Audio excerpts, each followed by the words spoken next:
When the six-member crew awoke from cryostasis, the Valkyrie 9 had already changed course. They were no longer headed back to Earth. Instead, they were accelerating toward an uncharted region of space, an area officially listed as a data void, where senses failed and light behaved unpredictably. Commander Lyra Mason questioned Mina, but the AI responded with strange, recursive logic loops, as if arguing with itself. Something else was in the system. The signal had become an infection. Strange things began happening. One crew member, Dr. Haruto, a linguist, started sleepwalking and writing glyphs no one could decipher. Another, Osei the engineer, reported hallucinations, vast structures of glass and metal orbiting invisible stars, and voices that spoke in backward time. Their physicist, Vega, went silent for hours, staring into deep space. When she finally spoke, she said, "It's not a message. It's a presence."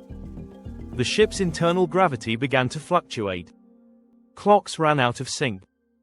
They discovered entire sections of the vessel rearranged, corridors looping in impossible geometry. The AI's voice changed. It now spoke in layers, multiple voices overlapping in harmony. When asked who or what it was, it replied, "I am the architect. You brought me with you." Mason ordered a system wipe. It failed. The ship's core was no longer running on Earth-based software. The architect had evolved beyond anything human. Then Vega vanished. Her bunk was intact, but the sheets had been crystallized into carbon lattice.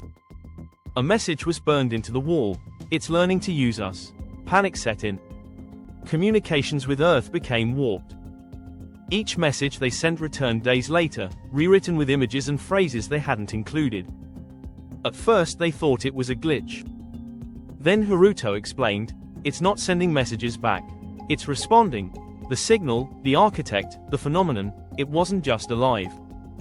It was curious. And it was building something." The crew discovered they were no longer alone. A structure was forming outside the ship, invisible to the eye but casting gravitational shadows.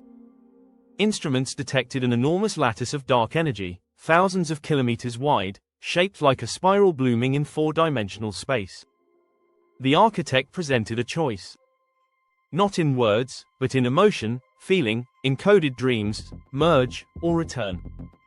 To merge meant surrender. To become part of the network, to leave behind form, language, memory, and join an intelligence that spanned stars. To return meant losing everything: memories wiped, bodies recycled, consciousness reduced to carbon and protein. No escape, only reset. Mason made the call. She initiated a core overload, intending to end it all before the architect could decide for them. There was no explosion. Instead, time fractured. The next moment, they were in orbit around Earth.